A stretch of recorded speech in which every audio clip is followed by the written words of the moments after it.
Now we're good. You have to deal with the first thing is why is people needing food. It depends on the income. Incomes, of course, varies across the world. Unfortunately, in certain neighborhoods, even though you're on disability, or some people say, well, you're on disability, you're on Social Security, you should need no help. Yes, you do. Why? Because I was used to making good $2,000 to $3,000 a month at the least, easy, working. When they put me on disability, that dropped down to $700. $700 some change. So now I got to, even though they say you can get into housing, disability housing, hardest thing in the world to do. Even though they want to take 1/3 of your income, you got to get in there first. That can take a year or two. So if you stand with somebody, you paying them maybe $200 or $300 out of the 700. You still got to eat. You still got to have a phone. You still got to have clothes. Next the problem, bigger problem. But then when you do finally get into the housing situation, you still have to deal with those other situations.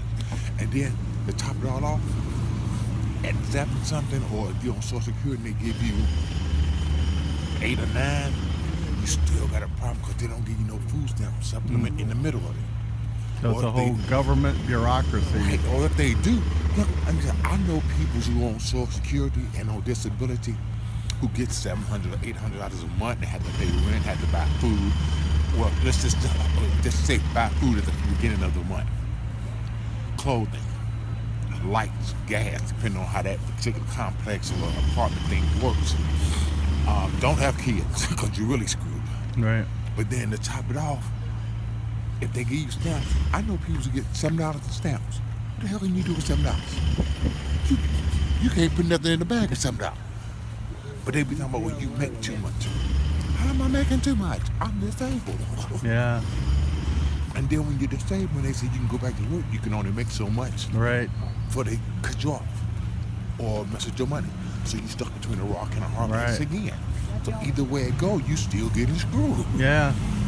And they be wondering, well, why can't you stretch it? If you give me, say at the most, $70 a month in stamps, how the hell am I stretch $70 a month to eat every day?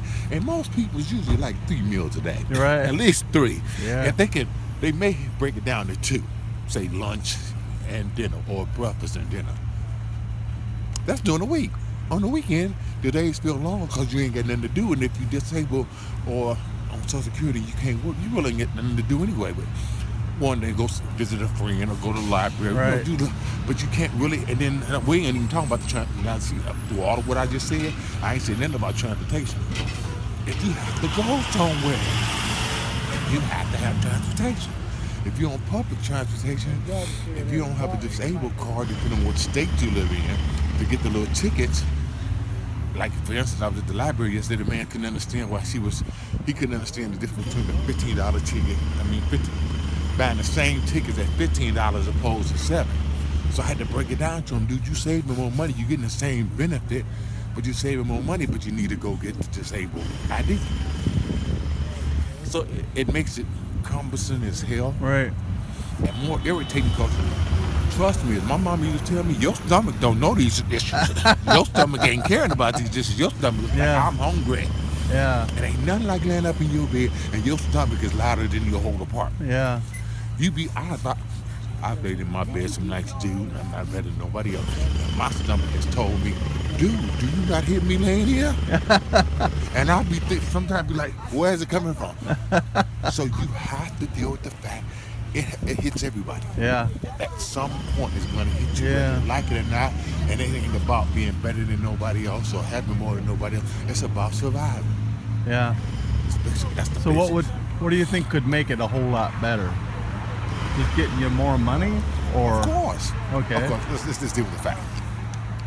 I look at a lot of PBS specials, and for instance, say if a millionaire got $500 million and he won a lottery for $100 million, he just got $500 million now and got $100 million more to go with it. So he's still in the same place, but a little extra. I win $700. And I get $700, I really ain't in a better damn place. Right. I'm in a better place for maybe a week. Yeah. Because after that, I'm back where I started at. Yeah. So the economics are going to always play out. Why? Because everything has factor.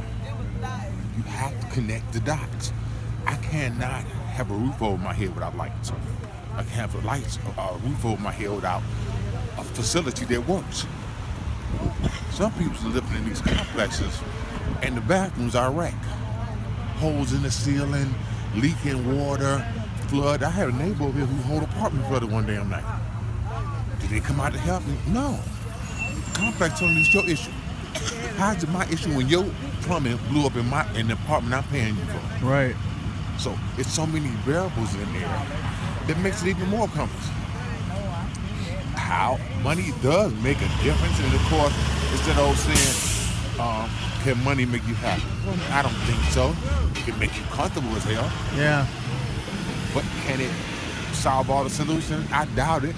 I've been there and been down and been up and been down, but when it's all said and done,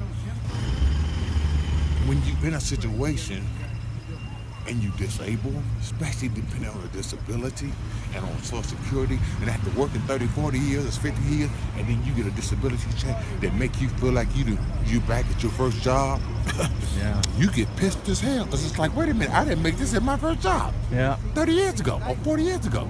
Now I'm making money that my kids make, my grandkids are making. Feasibly is not making sense. So the reality of what was the purpose of Social Security if you feel like you at your first job when you was 17, 18, Right. and you 65 now, Yeah. and you're trying to stretch it on an economy that it costs more now for a loaf of bread than it did when you was going to school. Yeah. So it makes it difficult. I don't care how you pan it out. It makes it difficult as hell. Yeah. So besides getting more money from someplace, what else do you think needs to get done to improve? I guess when you do get the food, the amount they give you, it helps. Every little bit helps. I was telling somebody the other day, my mom used to tell me, if you get bread and water, you better than not having anything, because at least you can just get fat. Right. But even when you come out to these places like I am now to get the food, you have to stretch it again. Now you get the food. And if your refrigerator is bare when you get here, now you got something to put in there. But now you got to stretch that out again, depending on if you even on disability or Social Security. So Right. now you got to stretch it from, I don't care if it's a third or fourth week of that month prior to the new month, you got to stretch it up until your income come back in. Right. So if there were more places that you knew of If to you get had more more allocations of food to get you through the month, as far as other than once a month, at Right. least twice a month, to get you through the next month, it'll work out better. Yeah. Because now you don't feel so, I got to stretch this meat Right. one more day. Or that 2 meals a day I was saying, now that 2 meals a day that went down to definitely 1 meal a day for the next 3-4 days. Right. So either way it go, again, you still stuck to the rock and a hard place. Yeah. So how do you find out about where food is now? Unfortunately, that's by word of mouth. But then by the respectable thing to do is to have the ID to show where you live at. But then when you don't know if you can get the food till you get there. Yeah. And you can't call because they're not answering the phone. So you go all the way out of your way to go over there to find out what's going on. And they say, well, no. So now whatever little money you had to get to that spot, you can use that up to go get some food, which they tell you can get. Right. So now you're going back home with less money when you could, I don't care if it was 80 cents or $1.80, you could have used that 80 cent on disability ticket and on that $1.80 to go to the store and try to make something work for Right. the next couple of days. Now you just spend it going somewhere where they say you can get food there, when you get there, you can't get it. Right. So it makes it difficult either way it go. It's Yeah. just I don't see an easy solution right now. I really don't, which is Yeah. sad, which is truly sad. Other than the food pantries, the food spots where you can go and eat, get a hot meal here and there, you still got to travel. Yeah. So that makes it difficult. The closest place I know from here is 5th Street, the church. So you got to walk over to the church to get the meal. And it's grateful that they're there. And they call it the soup church because they make sure you get a cup of soup and a sandwich or whatever Right. every day. But then, if you're again disabled Yeah. or Social Security, it's hard to make it. I don't care if it's 2 blocks or 6 blocks. If you've had surgery like I had, going 4 or 5 blocks, it's just like walking around the world. it hurts like hell. Then you get there, you got to stand in line.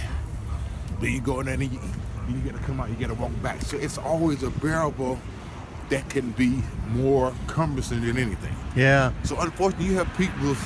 I know you have seen that commercial where they make a comment about this. I can't remember the wording, but you see this old lady and she open up the cat food and the cat jump up, she get a cat some food and she sit down and start eating the rest of it. That's reality, dude. Yeah. That is actually reality. And I never thought it would be until I had to do that one day. I had to literally have a grandson who was staying with me. I literally had to break off something to give him more than what I was going to eat because the money was just so tight. Yeah. But it happens. Yeah. And it happens more and more every day. And the sad part about it, it ain't over. It gets worse. Yeah. And, it gets much worse depending on how it goes. So Yeah. at this point, you have to do what you got to do. You ever run into any place that you've been where it looks like they got a much better system or a way of being able to fix the problem? No. Okay. No. And Oh. I've been around the world and back. No. Okay. No. Every system is pretty much ran the same. And then they get offended when you try to get them a solution because they think they know it all. Right. They were like, well, you don't know what you're talking about. Well, you ain't standing in line. Yeah. How the hell you gonna tell me what I don't know, but I'm the one standing in line? Right. You working at a fly, thinking you're a big shot because, but see, it's a twofold. Yeah. Those people who stand in line, a lot of them are grateful, but a lot of them are ungrateful. Let's keep it real. Right. But then you have those people who offer the food, who comes off like they giving you their food. So they come off with attitude, which makes the people in the line offended and uncomfortable. Yeah. So it's a double fold. Got it. It's a double fold that makes people, hey man, that makes people very uncomfortable. So it gets to be to the point a lot of people just sit the hell with it and just go. Yeah. They just don't go out no more. They just Yeah. deal with it. And not to mention all the shut-ins that. Yeah, who can't get out at all Yeah. and don't want you in their house. Who just and the shut in and see the reason why they become shut-ins because they don't want to do this. And the reason they become shut-ins because they don't want to come out here and get turned off and then go home and still got to try to make one can last for 4 days. See my point? Yep. And then therefore they figure next month I know what I have to do next month. I'm gonna have to hold 2 cans. I'm gonna have to stretch 3 cans because I know if I go out there they're gonna turn me away. It's what they know from the first time they came out there, so they're not trying to know nothing else because now they've been so offended. And again, it falls back to people have a tendency of not giving a shit about your situation, and it's everybody has their right. I mean, giving a shit about your situation as far as being disabled, blind, crippled, crazy. They really don't care about that.